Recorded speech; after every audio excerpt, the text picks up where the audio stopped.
From his early days on the campaign trail, Donald Trump had a key promise: repeal and replace Obamacare as soon as possible. On March 24th, his administration's efforts to do so failed, but Trump has promised to continue working to find an alternative. An updated version of the healthcare bill then passed in the House on May 4th, though ultimately its fate is still unsure. According to the Congressional Budget Office, the proposed American Health Care Act could have left roughly 52 million Americans without health care by 2026. Although Trump's health care wouldn't allow insurers to deny those with pre-existing conditions, they could charge older consumers 5 times as much as their younger counterparts. This is Debbie Alvis. Diagnosed with asthma at just 6 months old, she struggled with severe health issues for most of her life. I'm still extremely weak. I have trouble holding my phone. I can't stand for longer than to scramble eggs at the stove.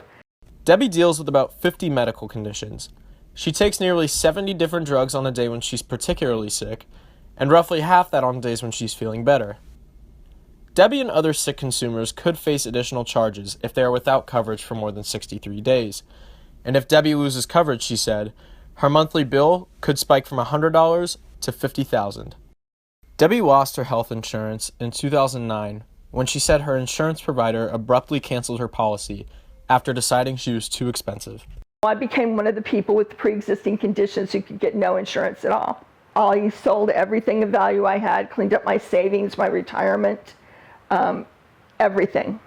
Then, thank God, the Affordable Care Act started. And the first thing they did was set up a pre-existing insurance program for people like me.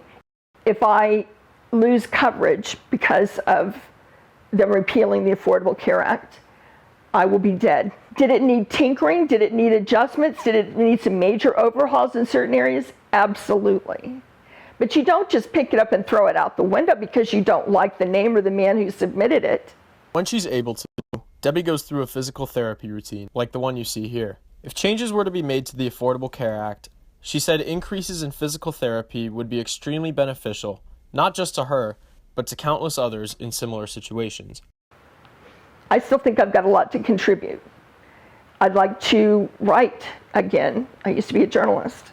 Debbie says she frequently uses social media as a platform to talk to others about healthcare issues, people all over the country, sometimes people with very different political views.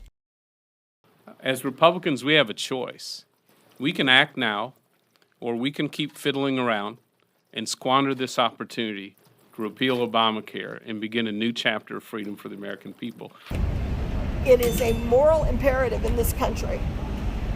Let's build a few less B-52s. Let's cut back on some of these defense contracts and put that money into taking care of the people of our country. They say, well, we need to ration care. What are you supposed to do? Just curl up and die? Too often, people let them, politicians and others, policy wonks and talking heads in television programs, they let them use platitudes that are based on policy concepts without talking about the real human cost something has.